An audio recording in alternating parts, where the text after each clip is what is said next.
Seguimos dialogando con Erwin Kaufmann, gerente general de Montes del Plata, la empresa que ya inició, ¿verdad?, la actividad en el obrador allí en Punta Pereira para construir una nueva planta de celulosa en nuestro país.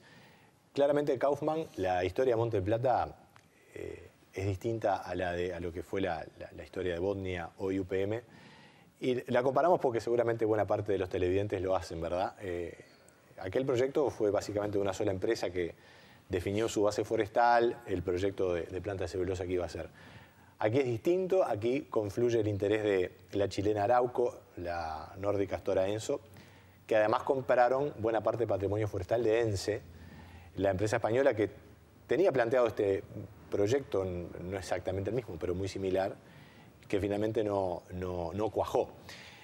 Por lo tanto, Montes del Plata tiene que gestionar un proyecto con bases ya predefinidas, ¿verdad? Con buena parte del área forestal más bien alejada del lugar donde va a estar la planta, porque Colonia no es un departamento esencialmente forestal. ¿Qué desafíos plantea eso? Bueno, probablemente la logística de esta planta de celulosa es el principal desafío para Montes del Plata. Si vemos ejemplos en Brasil, la distancia promedio de las plantaciones a una planta de celulosa es de 50, 60 kilómetros. En Chile, las plantas de celulosa que Arauco tiene estarán a una distancia promedio de 70 kilómetros. Aquí tenemos más de 250 kilómetros de distancia promedio ponderada a la planta, lo cual lo hace una planta complicada desde el punto de vista logístico. Por lo tanto, es un gran desafío.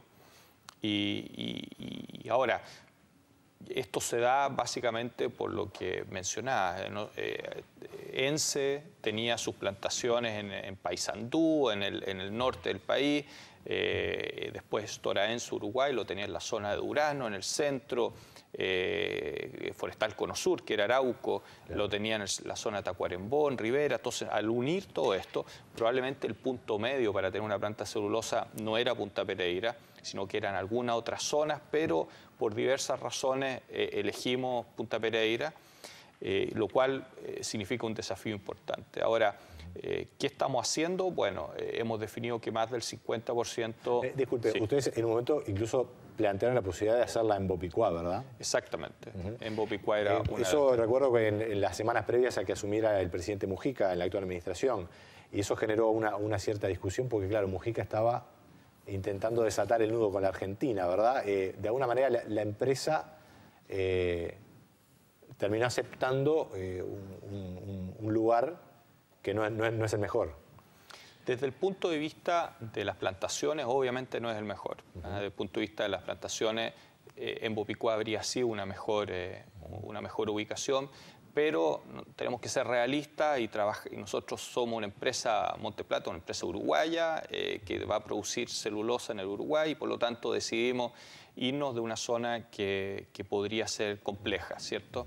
Ahora, desde el punto de vista de la exportación, es muy buena y probablemente es mejor que en Bopicuá, porque nosotros vamos a producir la celulosa va a subirse a las naves que van a ir directamente desde el puerto que vamos a construir a los mercados de destino. Como puerto parece muy potente, ¿verdad? Y seguramente le voy a preguntar algo más al respecto más adelante. Ahora, en aquel momento Mujica dijo, van a tener el tren.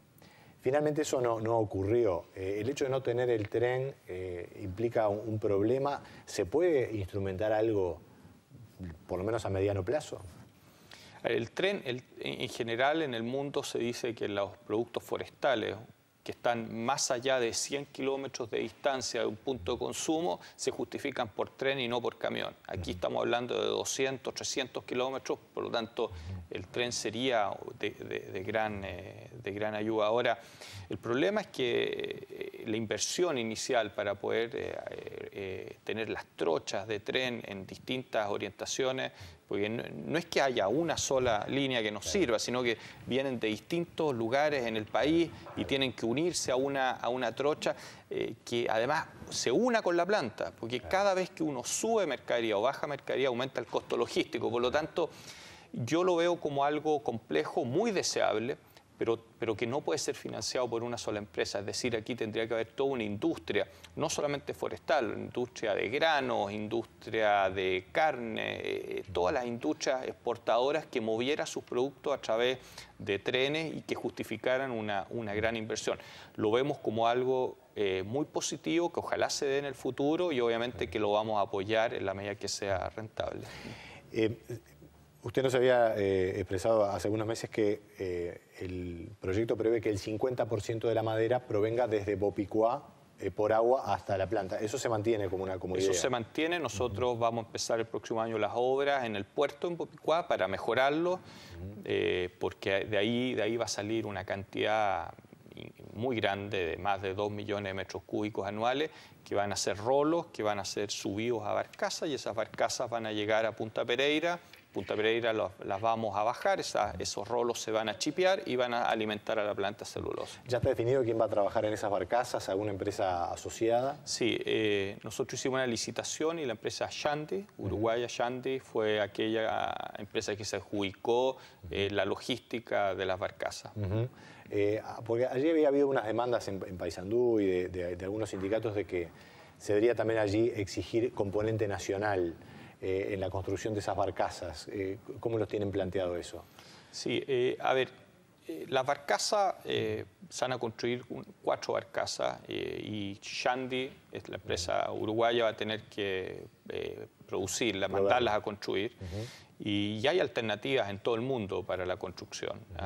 Hay en Paraguay, hay astilleros, en Argentina hay 2 o 3 astilleros, en China, en Uruguay, y cuando se inició el proceso en diciembre se llamó a todas estas empresas, incluyendo el clúster naval uruguayo, a los cuales se les pidió tiempo, porque estas barcazas las necesitábamos a tiempo, calidad, obviamente, que pudieran haber unas garantías sobre la construcción de estas barcazas y que fueran económicamente competitivas.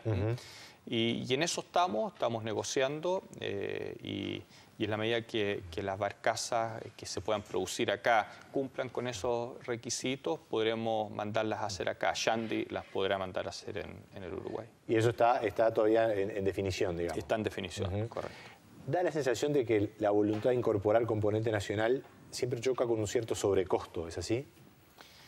En algunos aspectos sí, hemos visto de que no necesariamente las industrias son competitivas, porque lo que pasa es que es difícil pedirle que sean competitivas a industrias que solamente se arman para construirle cosas a Montes del Plata y que compiten con industrias internacionales que fabrican componentes para muchos otros proyectos. Por ahora, de la experiencia de Botnia, ¿no surge algo que esté en rodaje como para producir esas barcazas? Porque ya se habían producido para Botnia, algunas para ANCAP también. Claro, bueno, en la medida yo creo que lo interesante es que este clúster naval o el astillero La Armada, si termina haciendo estas barcazas para Monte del Plata, se organice para poder competir internacionalmente y no solamente hacernos barcazas a nosotros, sino que se transforme realmente en una industria que pueda vender barcazas a la Argentina, a Paraguay, a Brasil, pero para eso tiene que ser competitiva. O sea, si no es competitiva en costo, nadie va a mandar a hacer una barcaza a este astillero. Por lo tanto, es un tema de abrirse al mundo para poder ofrecer barcazas no solamente a empresas uruguayas, sino también a empresas internacionales. Es muy relevante, obviamente, toda esta sinergia, ¿verdad? Kaufmann, más allá de eso, volviendo al mapa forestal, el Semanario de Búsqueda, en su última edición, publicaba unos contenidos en memorando de entendimiento entre su empresa y el gobierno uruguayo, que sabemos que es confidencial, a pesar de que hay allí algunos reclamos legales. Lo que se planteaba allí es que se pudiera constituir... Monte del Plata básicamente le pide al Estado uruguayo que se comprometa a generar cierta masa forestal más cerca, ¿verdad? En un radio, no recuerdo bien si era de menos de 200 kilómetros. ¿Cómo está planteado eso y qué posibilidades hay de que eso se concrete? Sí, no es exactamente así. Como bien dices, los aspectos del memorando de entendimiento son confidenciales, por lo menos nosotros firmamos eso con el Estado y no podemos darlo a conocer. Ahora, nosotros en ningún momento le hemos exigido al Estado de que pueda tener una masa forestal más cercana a Monte del Plata. No es una exigencia, es hacer los mayores esfuerzos. Claro, pero en realidad no es el Estado, somos nosotros mismos los que tenemos que poder armar una masa forestal más cercana, y lo vamos a hacer en la medida de que sea posible. Ahora, es difícil porque todos los campos que están cercanos a Punta Pereira son de pequeño tamaño y cuesta juntarlo. Además, tenemos también un acuerdo con el intendente Zimmer de Colonia de no hacer mayores plantaciones en el departamento de Colonia. Por lo tanto, yo diría que eso es más bien un deseo, más que una actividad que vayamos a hacer en el corto plazo. Usted tiene todo un plan de fomento forestal, ¿verdad? Los productores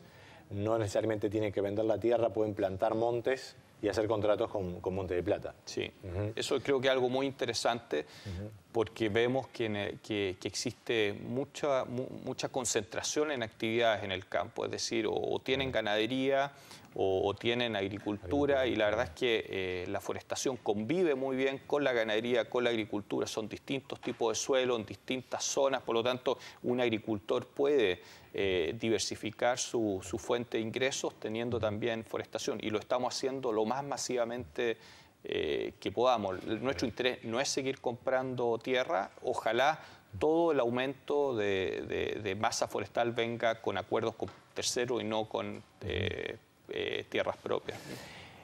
Kaufmann, quedan una cantidad de temas y además queda mucho tiempo, ¿verdad? De ahora en más, una actividad que se va a intensificar muchísimo. Seguramente lo vamos a volver a invitar. Pero antes quería remitirme a algo que quedó esbozado por allí. Efectivamente, Uruguay ha incrementado su costo país, por lo menos medido en dólares. Seguramente hay aumentos de productividad también por diversas razones, pero bueno, hay algunos desafíos allí. Sin embargo, el puerto que veíamos en las imágenes es realmente tiene un potencial enorme, y tiendo a pensar que puede tener más potencial que una mera planta de celulosa. Y no quiero minimizar lo que es la planta, pero podría haber más actividad allí. ¿Lo tienen pensado como Arauco, como empresa y bueno, tal vez la gente de Stora Enso? La verdad es que sería lo ideal que el puerto no solamente contara con la actividad propia de la exportación de celulosa, porque eso no le va a dar el uso que debiera tener. Ahora, lamentablemente, el puerto va a estar dentro de la zona franca. El estar dentro de la zona franca, solo nosotros estamos permitidos a exportar celulosa y a través de ese puerto. No podemos, por la legislación, tener otro tipo de actividad, o sea, por ejemplo, arrendar el puerto para la exportación de granos. Por lo tanto, la legislación no nos permite hacer más que exportación de celulosa, importación de insumos, como puede ser gasoil o productos químicos, para la actividad de la planta celulosa. Habría que eventualmente hacer un cambio en el tipo de permiso que se establece, eso a nivel de la ley de zona franca. ¿Cómo viene el mercado de la celulosa? Hoy día está muy bien, los precios están bastante altos y esperamos que se mantenga así, básicamente empujados por China, que es hoy día el mercado que está empujando todo en el mundo, los alimentos y casi todos los commodities. Por lo tanto, hoy día se encuentra en un muy buen pie el mercado de la celulosa. ¿Cuánto es que está valiendo la celulosa de América del Sur, básicamente? Más o menos $900 por tonelada. Sí. ¿Y la celulosa de Monte del Plata va a ser de eucalipto exclusivamente? Eucalipto exclusivamente. Exclusivamente eucalipto, sí. No se va a combinar con otras maderas, no. Va a ser apuntando a eso. Erwin Kaufmann, muchísimas gracias. Bueno, mucha suerte con todo este desarrollo que arranca en estos días. Seguramente lo vamos a invitar nuevamente a ver cómo va el avance de esta gran inversión. Bueno, muchas gracias por invitarme. Ya seguimos.